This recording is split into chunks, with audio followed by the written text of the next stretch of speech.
We're very lucky to have with us live in the studios this morning Glen Milner. Glen Milner is with the Ground Zero Center for Nonviolent Action, and he is in here this morning to talk about several things. One, his recent U.S. Supreme Court case, as well as the potential expansion at the Bangor Trident nuclear subbase over in Kitsap County. So start out and briefly tell us what is the Ground Zero Center for Nonviolent Action? Yeah, the Ground Zero Center for Nonviolent Action is a group of people. The organization was formed in 1977. They have 3.8 acres of land adjacent to the submarine base. Typically, the group currently holds demonstrations at the submarine base 3 times a year, the next one being Mother's Day, May 7th. All right. And we had recently had on the Disarm Now Plowshares 5, and they had been, I believe, sentenced after their last time on. Can you give us a real quick update on where they're at? Yeah, they were sentenced on March 28th. I think the prison sentences ranged from 2 months to 15 months. All of them, all 5, are currently at the SeaTac Federal Detention Center, and I'm told they're in good health.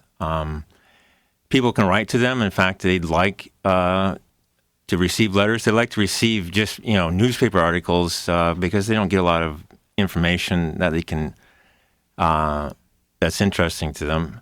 There's a link on the Ground Zero website, which is gzcenter.org, to the Plowshares website, and that has information on how to write to them as far as the address. But they're all at the SeaTac facility, and I'm told they're all doing well. All right. So you are one of the few people that has ever had, at least locally, and that I know, has ever had a case brought before the U.S. Supreme Court. And before we can get into a little more detail on that, maybe talk about your document requests from the government and why you pursue that, FOIA requests. Well, the FOIA requests, and actually this whole Supreme Court case is kind of an extension of nonviolent direct action.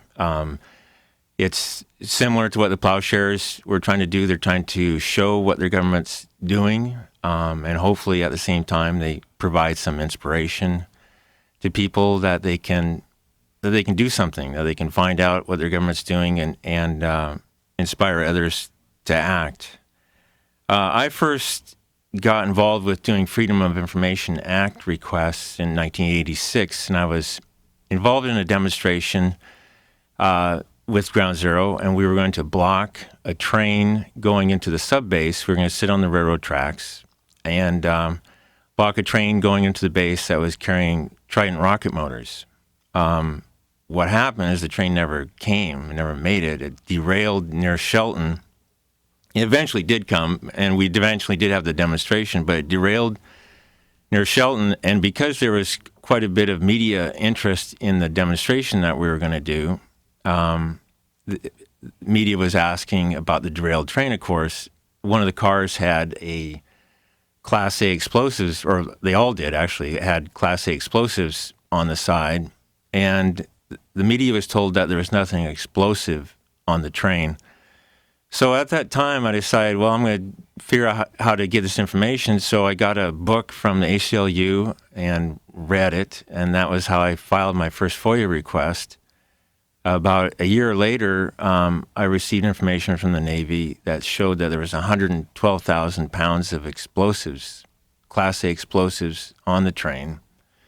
So I didn't make a big deal of it. I wrote a letter to the Seattle Times. They had an ombudsman at the time, and I said, it's probably not your fault, but the information, your article was incorrect that you printed a year ago. And to my surprise, the Seattle Times is actually very concerned about that. They were, the reporter was upset with the Navy. He said he'd asked them numerous times what the placards meant and how it could not be explosive. And about a week later, there was a front page article in the Seattle Times, and the headline was Navy lied about, what was it? Navy lied about derailed train. Yeah, Navy lied about derailed Trident train was the headline. And I realized at that time that the people were interested in this. It mattered to me and it mattered to others. And I realized also that no one was checking on the Navy. No one was doing FOIA requests. They are time consuming.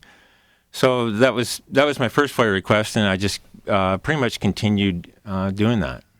So in that case, that particular case, it was rocket motors for the missiles that they were bringing up? Yeah, the rocket motors have propellant in them, and it's the propellant is actually more explosive than TNT. It's like currently a Trident D5 missile weighs 130,000 pounds, but the propellant alone in it weighs is equal to 155,000 pounds of TNT. And actually, there's been a lot of studies on it. If it's on impact, it can mass detonate. And there's been a lot of studies on it. There's been a lot of talk about trying to make them safer because they were created during the Cold War. So safer for both people handling them as well as the surrounding community. Surrounding area, yeah. All right. So is the trains also at one point in time carried the warheads, did they not? Yeah, we had demonstrations at the time, during that time period, during the 80s, and it was called the White Train.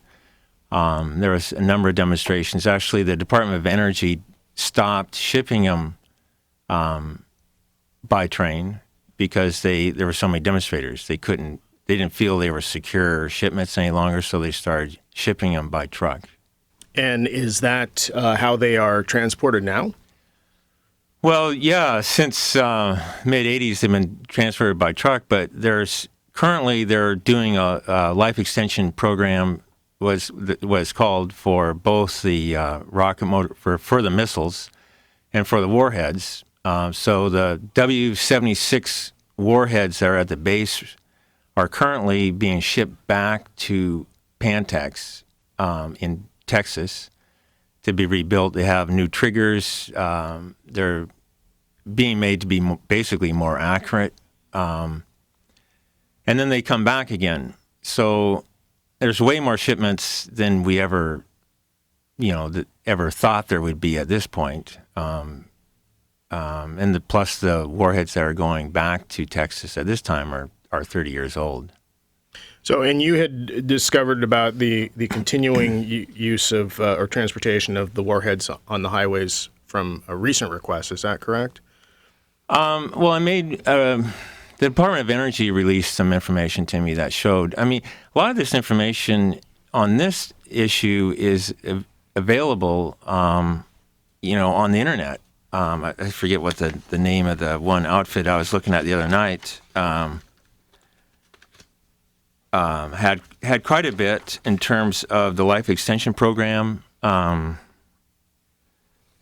in terms, it had lists the contracts, the number of warheads that are being rebuilt. Lists, like for one thing, it said the Navy's purchasing 108 Trident missiles. It'd be the rocket motors at a cost of $15 billion. And basic upgrades. So a lot of that stuff is on the internet. It's pretty easy to access. It's frustrating to me that the media is so reluctant to deal with it, because you look at what they're doing and it's obvious that they're sending all these warheads are going back to Texas, being rebuilt, coming back on our highways. The Washington State Patrol or no one, they don't monitor it. They don't know anything about it. And they don't want to know anything about it. And it's just really surprising to me. So jump back to your FOIAs and such. There have been, over at Bangor, there had been some accidents, nothing that's ever caused, as far as we know, that's ever caused any injuries or any casualties. For instance, with the missile loading incident that tore through a nose cone. Talk a little bit about that. Yeah, well, in November 2003, there was an accident at the wharf, and what they do when they remove a missile, they have a loading tube that they put over the missile hatch. And then they lower a hook down, or, they have a winch that winches it out into the loading tube. And in the process, they put a ladder down. This is the enlisted sailors. They had a ladder in the tube, and they went to coffee. They had a coffee break. And when they came back from coffee, they forgot that the ladder was still in there. And they in the process of hoisting the missile out, it jammed the ladder into the nose cone. And it was, the story is it was inches from the warheads. It's a pretty major accident. The reason, and it's the kind of thing, I never got that through a Freedom of Information Act request. They would never tell you anything like that. The way that it got out was they were going to court-martial the sailors, and they didn't think it was fair, evidently, and they leaked the information out. The information was leaked out, and a guy made it public what happened. And in the end, the top 3 commanders at SwiftPack were fired. And they may have been fired anyway. It wasn't necessarily that it was leaked out, but that's the reason why. I don't know how many incidents there have been like that. There have been incidents where they've, torn the cover off the missile while they're moving it, or torn into it. And, one statement I read was they never thought that would happen. They had to kind of fall back and figure out what happened to their missile while they were moving it. And the problem is with this at the wharf is, I mentioned the fact that, one Trident D5 missile is equal to 155,000 pounds of TNT. Well, one submarine with 24 missiles in it is equal to 3.7 million pounds of TNT. And the way the Navy figures it is in a loading operation with a hatch open, there could be an accident and the whole submarine could mass detonate. And this, there's been accidents in the past where, there was an accident at Port Chicago where 2 ships during World War II were completely destroyed. So, thankfully, I know that the Navy takes this seriously. And I'm not saying they're careless about this or anything at all. I think they probably are as careful as they can be. I'm grateful for that. But I think people should know what's at stake here. And that's the issue, there's warheads on top of the missiles, and they would be, the plutonium would be spread across Puget Sound. There's the nuclear reactor that's inside the submarine.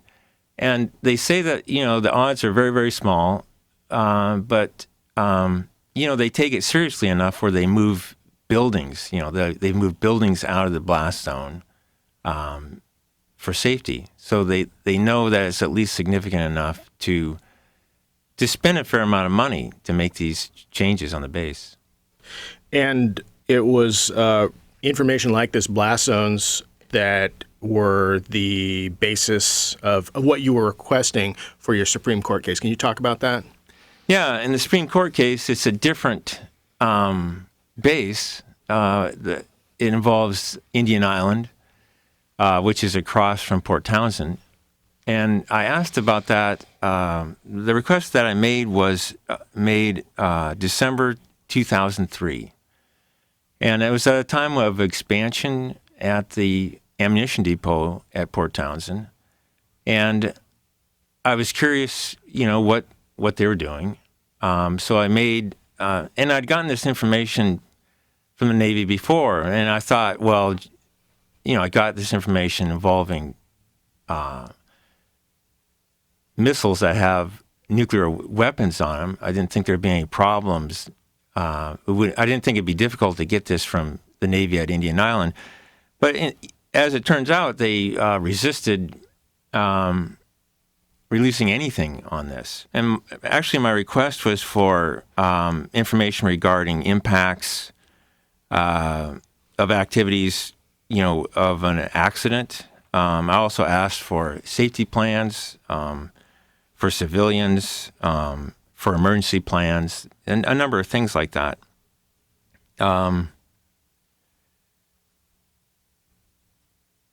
But so far the Navy dug in on it. They didn't want to release these ESQD arc maps, which show the blast range if there's an accident.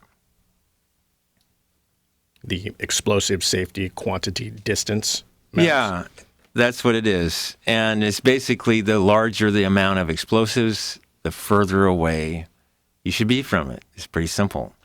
Or any activity. At the subbase, they have this largest circle that goes around the explosive handling wharf. It's called the K50 arc. And you can't build a house within that area or an inhabited building. So they're set up for safety. And the Navy will argue, well, gee, if you have this information, you'll know where to cause the most harm. Well, it's obvious that where they're loading the ships is where the most munitions are. So it's not that surprising.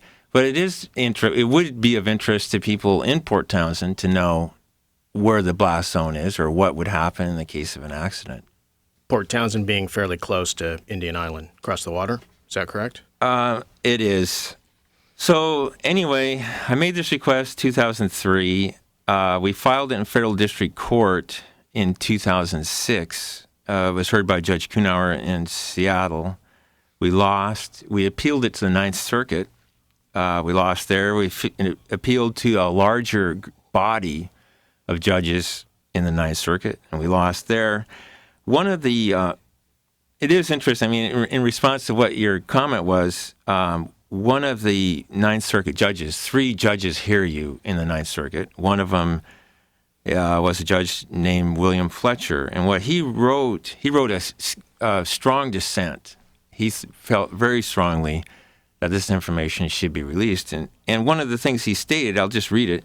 He said, there is reason to suspect that the Navy's reluctance to release the ESQD arc maps for Indian Island is not based on the danger to national security that might be posed if the arc maps were released to Milner and the general public, but rather on the political difficulties that might be created by the release. And he went on in detail on this issue. He mentioned the fact that a lot of people in Port Townsend had asked the Navy for information. The Jefferson County commissioners had asked for meetings and public meetings. The city, Port Townsend, had asked. And then the Navy, wants to give tours of the base, but they don't really want to discuss the issues. And what was most remarkable about it was William Fletcher was actually a former Navy lieutenant. And when I heard that Fletcher was going to be one of the judges here in our case, I was actually really reluctant. I thought maybe we should raise this fact. And he turned out to be the one, our strongest supporter for getting the information. And actually, it could be because of Fletcher and his strong dissent that the Supreme Court picked up the issue. Because, as you say, very few get that far. I believe you had told me before, like 1.5% of the cases before the Supreme Court actually make it through. Yeah, something like that. Actually, what I've read is 100 to 150 cases are heard a year, and out of about 7,000 that are where they asked to be reviewed. We had oral arguments. We were told in June that the Supreme Court was going to hear the case. We had oral arguments December 1st before the court. And then on March 7th, we received their ruling. There were quite a few organizations that supported us. There was 29 organizations across the country, Allied Daily Newspapers of Washington, Public Citizens, ACLU, the local ACLU, and were involved. They wrote 3 supporting briefs. There was quite a bit of interest in the case. The case was handled by Gendler and Mann. I mean, the whole thing was, it was remarkable that they heard it. I mean, this is a peace activist from Seattle challenging the Navy for explosive records.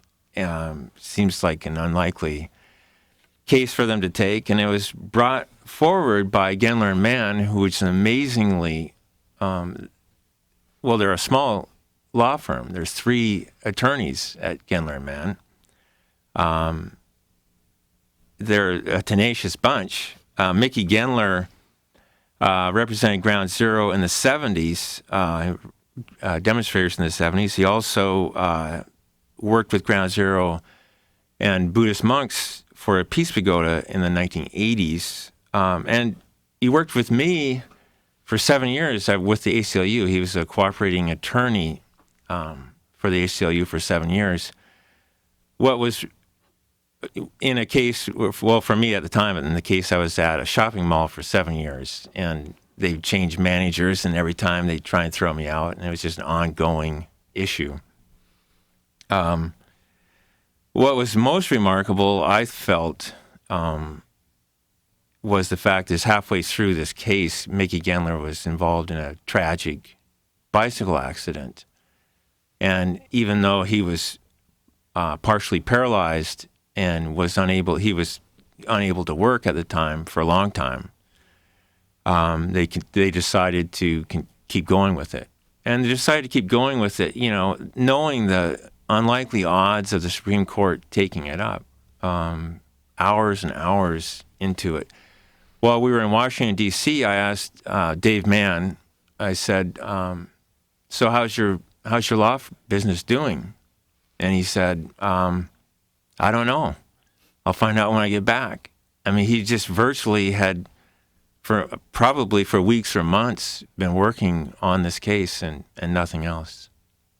And even on, I subscribe to a list for FOIA advocates across the U.S., and even on that list, this case and the results of it were hailed as being an incredibly important FOIA case.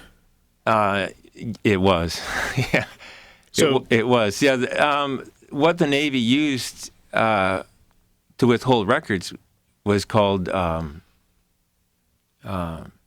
Exemption 2, and that's just for personnel.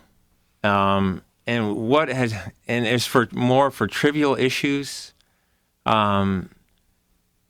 meaning parking passes and things like that. And it had grown over the years to become this, and they actually call it a high 2 exemption. And it's used. It became to be used for any information that personnel handle, which is almost everything, and if it could be used against the agency. And it developed into this high 2, and it became, Homeland Security is one of their favorite exemptions. And we thought we could win the case without beating this high 2 exemption, but our dream was, because the Ninth Circuit had stretched it so far, but our dream was to knock the whole thing out. And the Supreme Court said without question that the high 2 does not exist. It was never the intention of Congress to have this kind of exemption. And what was the Supreme Court vote? Wasn't it 8-1? It was 8-1. Yeah, Breyer was he was a Clinton appointee, and he was concerned about terrorism. Okay. He voted against this. So, where do you go from here now that are the documents forthcoming? I don't have them yet. I don't know what the Navy's going to do. They could. It's back to the Ninth Circuit.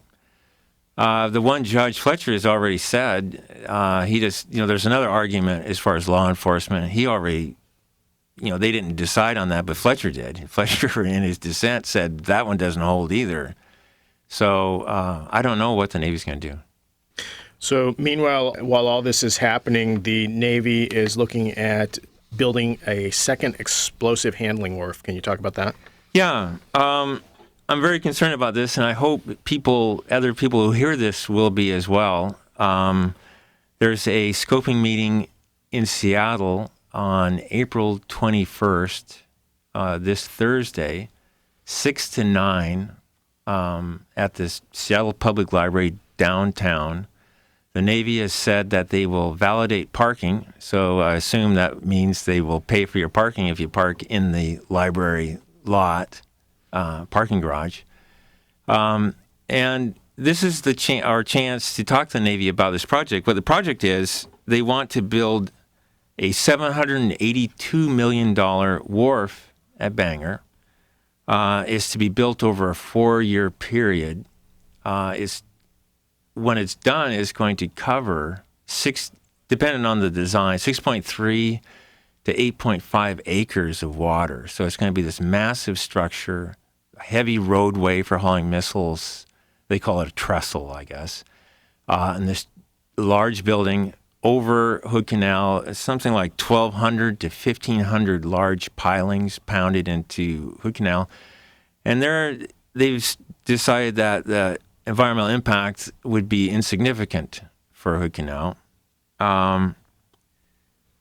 They've handled these missiles for 30 years with one wharf. And now they, at a time where we have the New START treaty, they're talking about designing a new, they're working on a new design with fewer submarines. Actually, their new design is for fewer submarines, 12 instead of 14, and smaller number of missiles. The new submarines they want to design are going to have 16 missiles on them instead of 24. With the New START treaty, they're talking about cutting back from 24 to 20 missiles. So at a time when they're cutting back, and some analysts are saying they could have half as many missiles deployed right now as they do currently, they want to have double the ability to handle them. And it doesn't make any sense. I mean, to me, and a lot of other people have looked at this, this seems like a $782 $782 million boondoggle. It's just the Navy doing what they do. Their expansions. So they're going to phase out the old wharf then? No, they'll keep that. They'll keep both wharfs. They've been rebuilding the wharf. After about 10 years, I think they do start doing pretty extensive maintenance on these facilities. So no, the plan is to have both of them. In order to, carry out what's basically a Cold War function, nuclear, with nuclear weapons. So they're having a meeting, multiple meetings coming up this week, and that is related to the environmental impact statement. And have they released everything on the environmental impact statement? Weren't there some sections that were not forthcoming? Yeah, that's the problem. I mean, it's the problem with, if you want open government, you can't just shut the door on information whenever it's embarrassing to you or it's not useful to you. And it seems to be what the Navy wants to do. There's like 3 appendixes in it that are completely blacked out. They completely withheld of crucial information in terms of the purpose of the wharf, safety of the wharf. I mean, all they'll say as far as the safety in Hood Canal is they haven't dropped a missile in 30 years, and that's about it. So the scoping meetings are April 19th in Paulsbo, and I will be at that one. April 20th in Chimicum, April 21st in Seattle, and again, that's 6 to 9 p.m. Downtown. There is information that you can get if you do a Google search on EIS Second Wharf. You'll get the Navy website, and it has a lot of information. I mean, there's information in it, but what seems to be really important information to me has been withheld. Well, with that, we're unfortunately out of time. I want to thank you very much for coming in and spending time with us this morning. Thank you, Mike.